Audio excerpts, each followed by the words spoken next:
Why is multi-channel such an important topic to cover right now, the beginning of 2022? So yeah, definitely, with the pandemic, I think there's a lot of concern around inventory issues and shipping delays. So, Walmart has the advantage of having the brick and mortar stores for online pickup. Um, if you purchase online and pick up in store or curbside pickup. So definitely a good time to, utilize Walmart. Also, with the competition on Amazon and CPCs continuing to rise year over year, Walmart has less competition currently, so can definitely take advantage of some CPC efficiencies here. So let's pull that out a little bit because I'm actually curious to dive into that. Are you still seeing on Amazon's side CPCs continuing to go up on average? Yep. So we saw last year that CPCs were up almost 40%. So that's a concern going into 2022 is just figuring out how to combat that natural increase that we see. And with more and more sellers entering the market every day, we anticipate that will continue to rise. And it's a good point of CPCs are a good indicator of competition in my mind. And I think that's a good lead into Walmart around the conversation of, well, if one platform is starting to get more and more competitive, Amazon, it would make sense to consider other platforms as an alternative if the traffic is there. And so I'm curious, how does that stack up in the conversation of multi-channel current 2022? I think one of the biggest reasons people have been hesitant to jump into other platforms is because the traffic isn't necessarily there, or they think it's not. How would you respond to something like that point? So, Amazon is obviously the main player in e-commerce, but I think Walmart is continuing to grow. Especially again with the pandemic and the advantage of having the brick and mortar store. They definitely, have some increased incentive for consumers to buy. With Walmart Plus subscription, they are now competitive with Amazon Prime. So Walmart is doing a lot to, kind of grow the e-commerce business. Definitely, with Walmart, there's different consumer behavior. They're a bit more price conscious, very pay period focused. So we tend to see higher activity on Fridays with the pay cycle. So I think just knowing kind of the differences between the platforms and how consumers tend to interact there. It sounds like CPCs as a whole and competition as a whole are going to continue to increase on Amazon's platform. Again, it makes sense. It's the big one.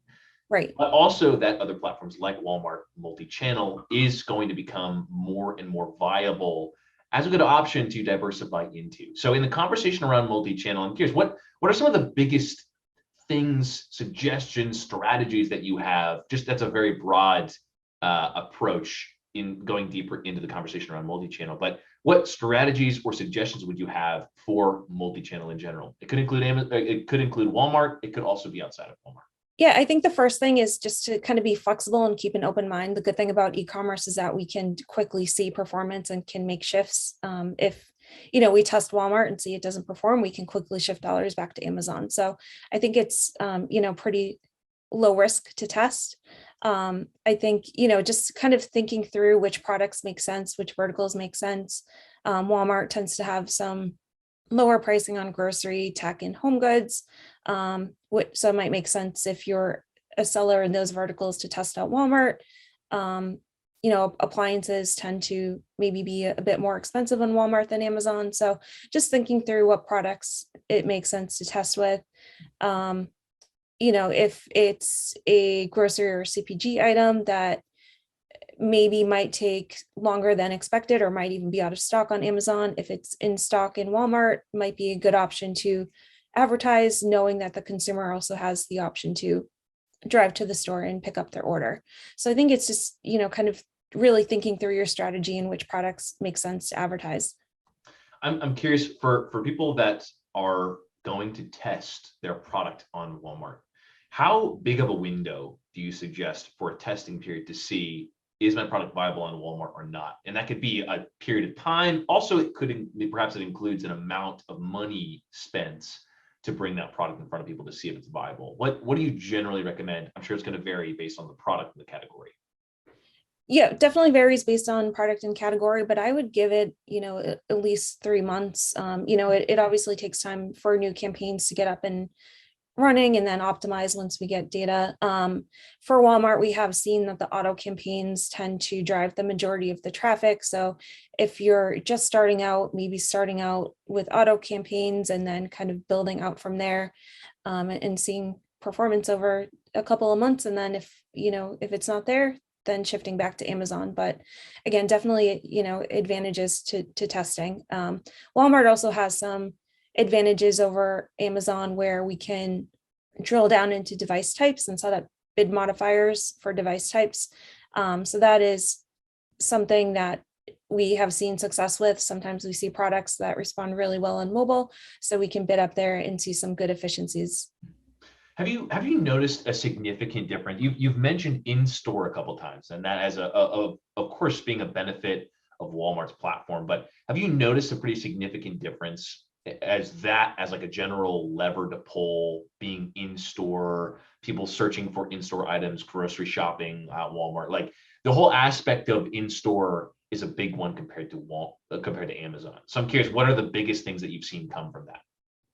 Right. I think for grocery or anything kind of CPG related, especially during the pandemic where people were maybe hesitant to, kind of go into the store, the pickup has been a huge option. And we've seen just continual growth in e-commerce in those two verticals specifically. So I think, if there is an option, if your product is on the shelf, it's certainly worthwhile to test Walmart. Yeah, I think that's a really cool aspect that is also fun for someone in e-commerce to test the aspect of on shelf or in store. Are there other platforms, moving a little bit in a broad direction? Let's step outside of Walmart for a second. What other platforms do you think are going to be big for multi-channel in general, outside of Amazon and Walmart? Those are probably the two biggest. What else is on your radar? Yeah, I think, it definitely depends on the vertical, but, Instacart is a big one to watch. I think, again, the pandemic has changed a lot of consumer shopping behavior. So I think, just even the convenience of grocery delivery, grocery pickup is huge. I think eBay is another one to watch. Target, there's so many, but I think, Instacart and eBay are probably the big ones. Yeah. Is there anything, tying up the conversation here, is there anything else that you want people to know around the subject of multi-channel? That's very broad, but anything else that you think advertisers, sellers should know going into 2022 around the subject of multi-channel? I think, just continue to be open-minded. There's obviously opportunities on Amazon with the DSP and building out your funnel there. We typically see that, Amazon search and DSP work really well together. We see a lift in orders and a reduction in ACoS when we run those two concurrently. But I think, just taking it a step further and just trying to diversify and testing, you never know until you try. And, it's easy to shift dollars around between platforms if the performance isn't there. Yeah. Well, Nicole, thank you so much for giving us an overhead view of multi-channel. I'm really looking forward to diving deeper into this whole subject at AdMax. So thank you for giving us a snapshot of multi-channel. This is going to be huge in 2022, Walmart, Amazon, and beyond. So thank you, Nicole. Looking forward to more conversations like this. Absolutely. Thank you.